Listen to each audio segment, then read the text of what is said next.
పూర్వకాలంలో ఓ పవిత్రమైన బ్రాహ్మణ కుటుంబంలో అజామిలుడు జన్మించాడు. అతడు యజ్ఞయాగాలు, వేదపారాయణ, తపస్సులో నిష్ణాతుడు. తల్లిదండ్రులకు సేవ చేస్తూ ధర్మ మార్గంలో జీవించేవాడు. ఒకరోజు అజామిలుడు అడవిలో ఒక వేశ్యను చూశాడు. ఆ దృశ్యం అతని మనసును పూర్తిగా మాయలోకి లాగేసింది. ఆమెను మరిచిపోలేక ధర్మాన్ని విస్మరించి తన భార్యను వదిలి వేశ్యతో సహజీవనం ప్రారంభించాడు.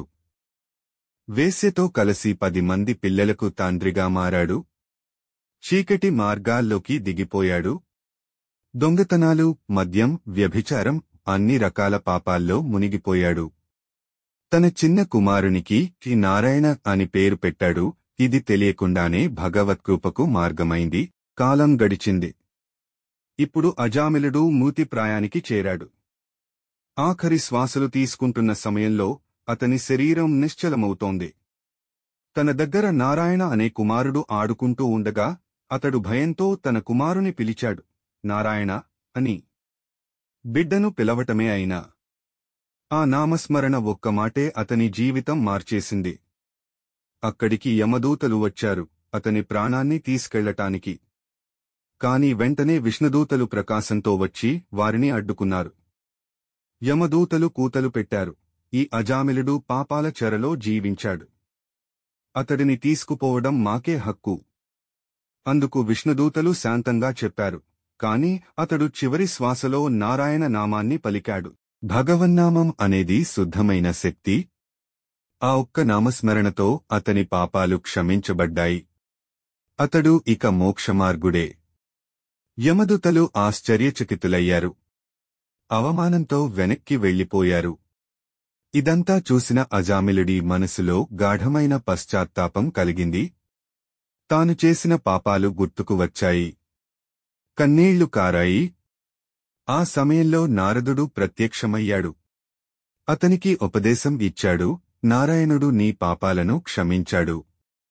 కాని ఇకపై జీవితం ధర్మానికి అంకితం చేయి. హరిద్వార్కు వెళ్లి నామస్మరణతో జీవించు. అజామిలుడు ఆ మాటలు గుండెల్లో వేసుకుని హరిద్వారానికి వెళ్లి హరిధ్యానంలో జీవించసాగాడు.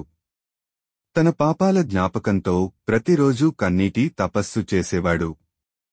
చివరికి శుద్ధుడైన భక్తుడిగా నామస్మరణతో ముక్తుడయ్యాడు.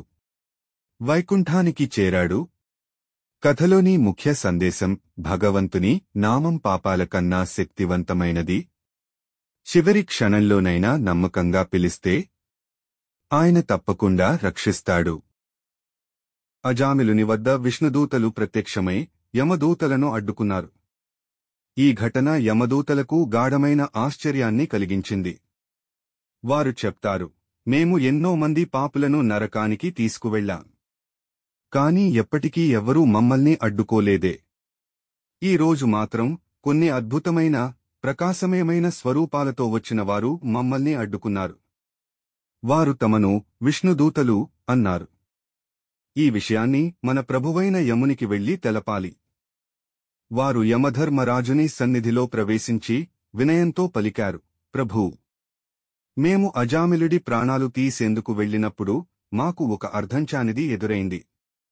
ఆ వ్యక్తి జీవితాంతం పాపాలు చేసినవాడు. కాని చివరి క్షణంలో తన కుమారుని పేరు నారాయణ అని పిలిచాడు.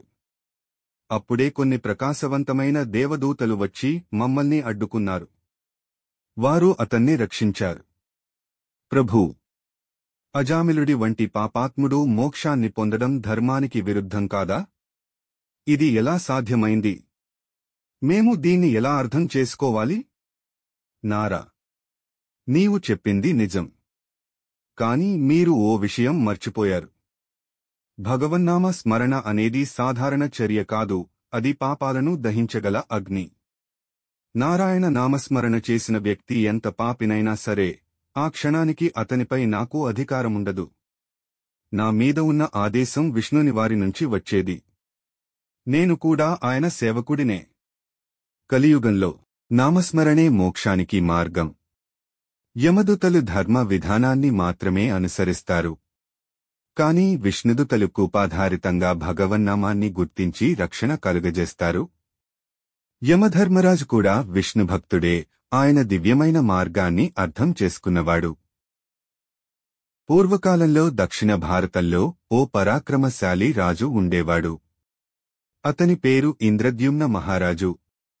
అతడు ధర్మపాలకుడు, సత్యవంతుడు మరియు గొప్ప విష్ణుభక్తుడు. అతనికి శ్రీహరిని సేవించటం ఒక మార్గంగా మారింది. అతడు రోజంతా తన ధ్యానం, జపం, పూజలతో ఉన్నాడు.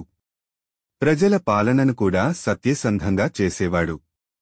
ఒకసారి అతడు పవిత్రమైన మలయాచల పర్వత ప్రాంతంలో తపస్సు చేస్తూ ఉండగా అగస్త్య మహర్షి అక్కడికి వచ్చారు అతనిని దర్శించేందుకు.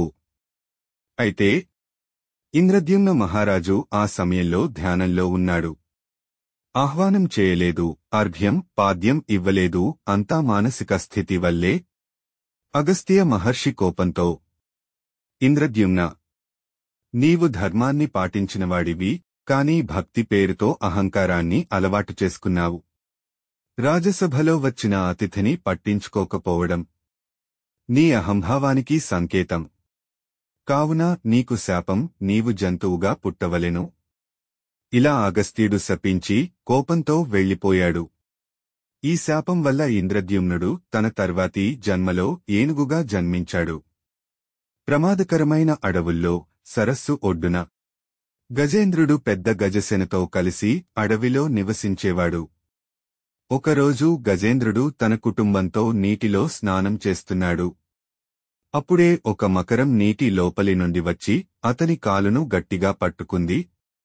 గజేంద్రుడు శరీర బలం ఉన్నప్పటికీ మకరంతో పోరాడలేకపోయాడు. అతని కుటుంబ సభ్యులు, ఇతర ఏనుగులు సహాయంగా వచ్చినా ప్రయోజనం లేకుండా పోయింది. కాలం గడిచింది. శరీర బలం తగ్గింది.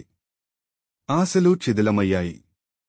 అప్పుడు అతని హృదయం లోతుల్లోంచి వచ్చిన ఒక ఆరాధన పొలుసులా వినిపించింది.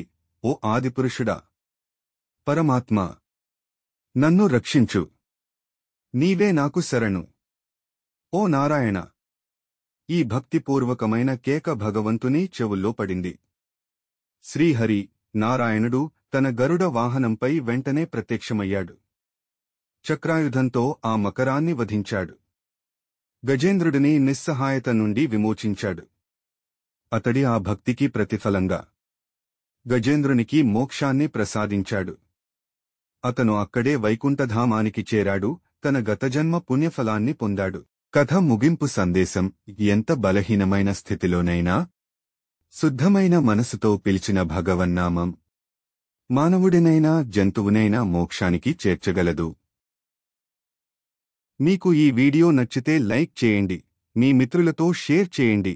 ఇంకా ఇటువంటి వీడియోల కోసం మా ఛానల్ను సబ్స్క్రైబ్ చేయండి. మీరు చూసినందుకు ధన్యవాదాలు.